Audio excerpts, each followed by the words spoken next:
आप देख रहे हैं योर मनी। प्रबलीन वाजपेयी हमारे साथ मौजूद। आप क्वेरीज को आंसर करने के लिए अगले कॉलर लोकेश कुमार पाठक हमारे साथ फोन लाइन पर हैं। लोकेश जी नमस्कार, बताइए क्या सवाल है आपका। हाँ मैडम, नमस्कार।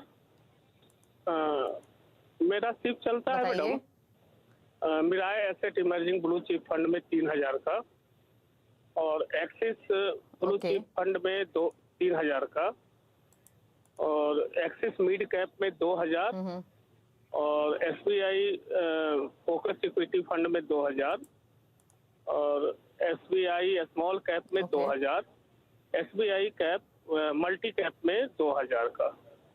तो ये कैसा है, ये कब तक चलेगा, ठीक है या कुछ संशोधन करना पड़ेगा? 10 साल चला सकते हैं। तो SBI 10 साल का आपका होराइजन है। SBI small cap, SBI banking and finance, SBI focus equity, मेरे एसेट इमर्जिंग ब्लू चिप, और इन फंड्स में ये SIP कर रहे हैं टोटल 15,000 के आसपास के। 10 साल में कितना कॉर्पस एक्यूमुलेट कर लेंगे ये जानना चाहते हैं, प्लस पोर्टफोलियो कैसा है इस पर भी राय। तो बताइए प्रबलीन, क्या सजेशंस?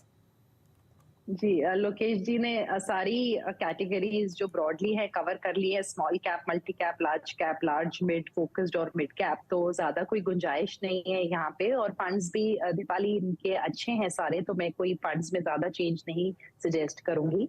11% का अगर हम रिटर्न लेके चले तो एक करीबन 33 से 35 लाख का ये अपना कॉर्पस जमा कर लेंगे 10 साल में। और जब हम इक्विटी इन्वेस्टिंग की बात करते हैं तो मेरे ख्याल से टाइम होराइजन एक बहुत इंपॉर्टेंट एस्पेक्ट होता है। अगर यही इन्वेस्टमेंट वो 15 साल रख पाएंगे तो सेम 11% के रिटर्न को भी अगर हम लेके चले तो करीबन 69 लाख जमा कर लेंगे, जो उससे काफी ज्यादा है। तो अगर लोकेश जी का कोई ऐसा स्पेसिफिक टारगेट नहीं है 10 इयर्स में, तो मैं सलाह दूंगी कि थोड़ा और आप लंबा रख लीजिए। और वैसे हम 11% एक कंजर्वेटिव फिगर ही लेके चल रहे हैं। और अगर आगे चल के आप कोई इसमें बदलाव अगर आपके पास लगता है आप करना चाहेंगे, तो मेरा एक सजेशन होगा कि एक्सिस ब्लू चिप जो है लार्ज कैप एक्टिव फंड है, उसकी जगह आप एक इंडेक्स फंड चूज कर लीजिए जो निफ्टी 50 को आपको एक्सपोजर देगा। पर ऐड मत करिएगा, आपको उसको चेंज करना है, रिप्लेस कर लीजिएगा।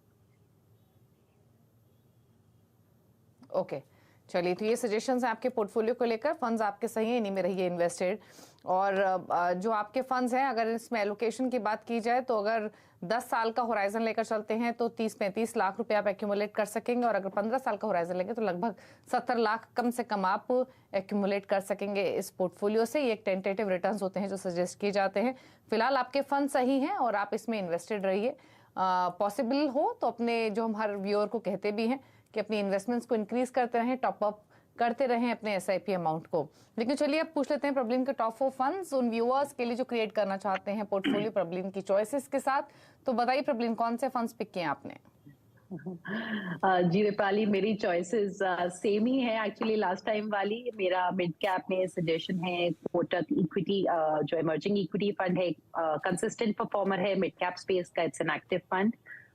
सेकंड मेरी चॉइस है SBI फोकस इक्विटी, जो मेरे ख्याल से अगेन एक काफी कंसिस्टेंट परफॉर्मर रहा है, पुराना फंड है और अक्रॉस मार्केट कैप आपको एलोकेशन देता है। एंड श्रीनिवासन जी इसको मैनेज करते हैं। और 2 मेरे पैसिव फंड्स का यहाँ पे सजेशन है। एक है एडेलवाइस का इक्विटी, जो 250 लार्ज एंड मिड कैप को एक्सपोजर देता है। इससे हमारा 86% मार्केट कैप दीपाली कवर हो जाता है, और ये एक अच्छा एडिशन हो सकता है जिनका पूरा एक्टिव फंड्स का एक्सपोजर है, उनके लिए एक लार्ज और मिड कैप दोनों को ये पैसिव एक्सपोजर देगा।